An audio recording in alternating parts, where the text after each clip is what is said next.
Hey everyone, so in late 2017 I decided to build a gaming computer, and that was my first attempt at building a machine.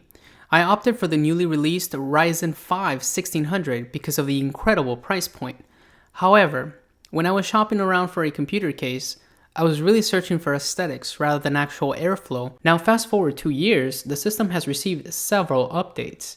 A GTX 1080 Ti and a bit more RAM and two 144Hz displays, which I've reviewed and I will link down below. And running games on 144Hz made me realize that the Corsair 400 case only has one fan on the front as an intake, making the entire system run unusually hot.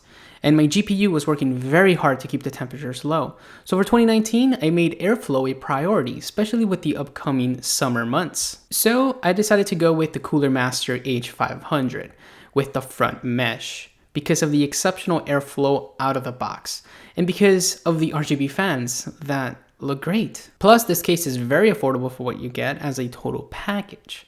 By the way, you also receive an acrylic front panel, but you really should stick with the mesh for maximum airflow. This case supports ATX, micro ATX, mini ITX, including two full-size hard drive bays and two SSD bays on the back side, all which don't require tools. So out of the box, you get two 200mm RGB front fans, which are connected into an RGB splitter, meaning that on the motherboard, you connect one cable for both fans plus expanding options. The rear fan is a 120mm, which is okay, and I'm planning on replacing it with something a bit more RGB. For fans on top, you have the following options. For radiator support, it can accommodate the following. So you have plenty of expansion options. But for now, I decided to take my Corsair's front 144mm fan and place that on top of the case as a secondary exhaust. For inputs, the case includes two USB 3.0s, two USB 2.0s, an audio in, audio out, and a clever handle that is useful for moving the case around. When building a computer, there's a learning curve for everything, and that's part of the fun, and that includes airflow. To keep things simple, positive air pressure is when you're pushing more air in than what the case is pushing out. Negative air pressure is when you're taking more air out than is being pushed in. Ideally, you want to be somewhere in the middle or as close as possible to being neutral. Currently, my system is more on the positive air pressure spectrum, but I'm okay with that because the benefits are less dust. But anyways, if you've never heard of the positive negative air pressure concepts, you really should check out Jay's video as he really explains it beautifully. I will link his video down below. Since upgrading to this case, my core temperatures have improved. CPU and GPU have dropped a few Celsius. But more importantly, while gaming, the GPU is no longer audible. Previously, the GPU was nearly maxed out. The Corsair case was really suffocating the GPU. So now things have improved and the system is running far cooler and running much quieter.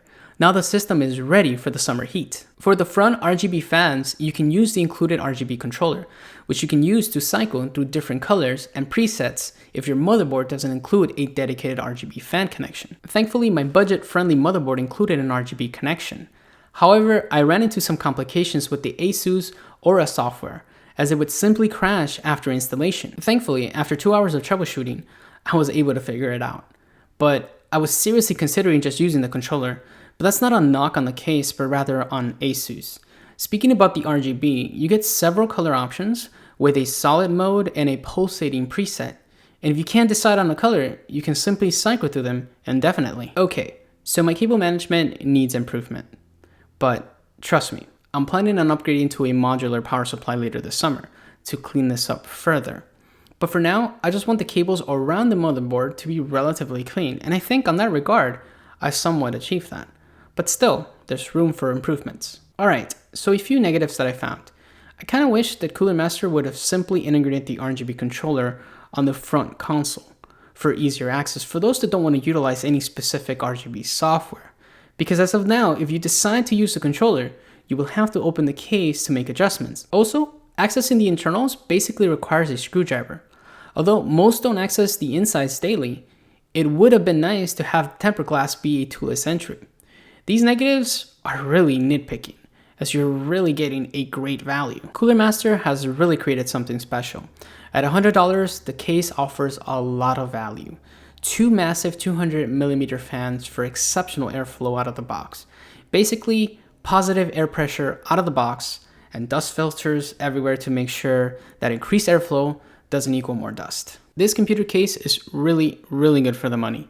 The case is made out of plastic, but the plastic doesn't feel cheap. It feels solid. I'm very pleased with this case. And if you want airflow with no effort at all at an affordable price, this case is kinda it. So here's a little bonus section. This July, AMD's dropping their 7nm processors. So basically, here's the plan.